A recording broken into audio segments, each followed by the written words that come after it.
Hey guys, it's Salvage here, and welcome back to another Injustice 2 blank blank I want. This is the series where I basically go through a bunch of characters that I think will be in the game, and I hope to be in the game, and I give them my opinions of what they should do with said character. Today's character is going to be Swamp Thing. Now what I want for Swamp Thing is something a little bit more different. I want him to be a mid-range character, but at the same time have some abilities like Solomon Grundy, where you hit the ground and hands come up, but instead of hands, it'll be plants, and of course a swamp, because obviously Solomon Grundy and Swamp Thing are very similar together because they both come from a swamp. They're both characters that are big, and I want him to be hard hitting. I mean, if he hits you hard enough and he gets a combo going, you're gonna be dead very soon, or at least a little bit more injured than you were. And it would actually give Swamp Thing a new dynamic that no other character has probably had in the entire Injustice series.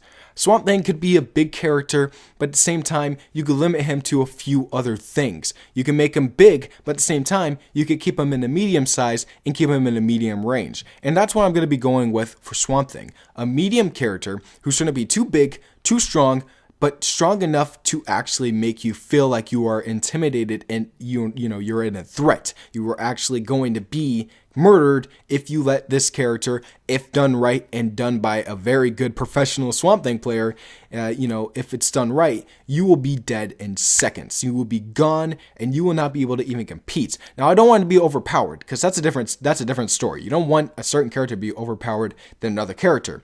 But for the mid-range characters, he is going to be the most powerful one. There are a lot of mid-range characters. I consider Batman a more mid-range character in Injustice 1 because, he had the batarangs around him. He had the grappling gun, grapnel gun, my bad. And, he had all these gadgets that actually kept him really good in close range, but very, very, well done in medium range. So you could play him in both close range and medium range. But for Swamp Thing, you don't want to get too far back. You don't want to get too close up. You could get close up to set up a combo and whatnot, but you don't want to be too close up. I want Swamp Thing to be the most medium character ever. I want him to be right in between.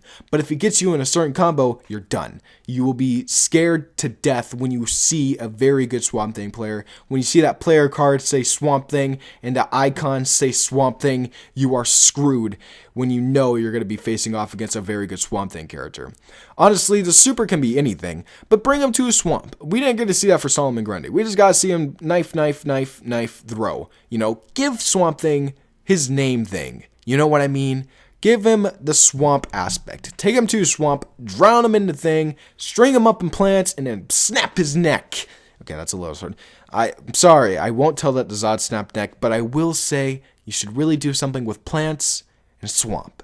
So, guys, in the comments below, do you guys like this series so far? I will be doing Dr. Manhattan next, which will be very fun. I think that Dr. Manhattan will be in the game, but in some different ways, and you guys will see that in the next I Want video for Injustice 2. Tell me who you guys want me to do in another video. If you guys want me to do a different character that you want to see, tell me in the comments below who it would be, and I'll see you guys in the next video. Peace out.